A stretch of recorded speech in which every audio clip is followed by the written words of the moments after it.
might see the wood fence over there. That's Fort George. And if you get a chance to wander over there, you should do it. It's quite a complex. It was where the British military was back in the War of 1812. Now, the American fort's across the river and up the river a bit. And if you go into town, and I'll show you later, but you can walk down the water and you can see Fort Niagara. It's right on the mouth of where Niagara River hits Lake Ontario, up on a hill. It's pretty cool. So anyhow, we had this great war here in 1812, and that flat area over there was a military training ground with the Brits. And the other thing you might not know is this area was the termination or the end point for the Underground Railroad, that was for our great American African friends who came into the southern U.S. in the time of slavery. They would, with the help of certain individuals, they'd get up here, and this was a British colony, and then they were free, and there was no slavery up here. So Niagara-on-the-Lake is known for that, as well as its wineries. Now, you been to the falls yet? Yeah. Okay, well, you might realize that where the falls is, that's 180 feet higher than where we are, roughly. And 10,000 years ago, this was all underwater. So we'd be in a submarine right now. The waterfalls itself, Niagara Falls, was actually 15 miles to the north. And over the years, 10,000 years, it eroded back to where it is today. And hypothetically, in 30,000 years from now, Niagara Falls could be in Buffalo, which is the city at the end of Lake Erie.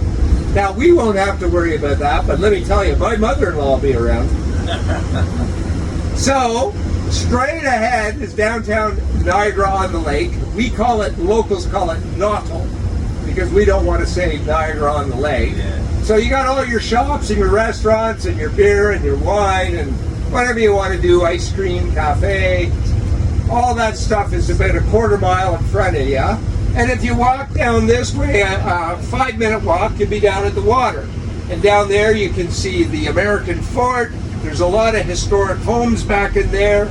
There's park benches and picnic tables and washrooms, but there's nothing to eat down there. So straight ahead shopping down there to the waterfront. It's quite pretty down the waterfront. And if you look to your left, you might see the skyline of Toronto on a clear day.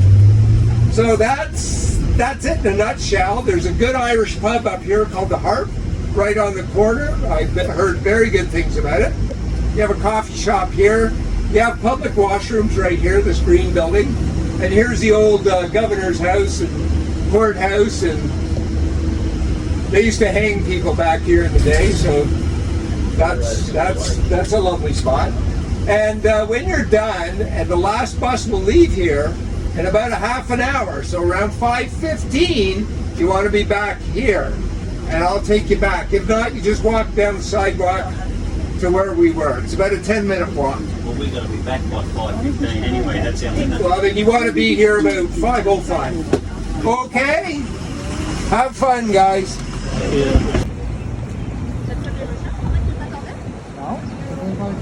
And guys, nandito kami sa city center ng Niagara. Sama ko si H.A.J. Another tourist spot. Ganda ng car. Sana all.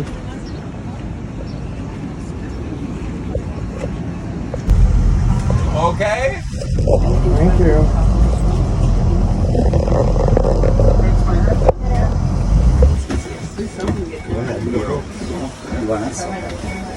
Bye. Bye. Bye. Thank you, sir. My cup rental. Yes. Have a great day. Thank you. Thank you. Pharmaceuticals for that time period. And on your left, here's the oldest buildings in the town. That's the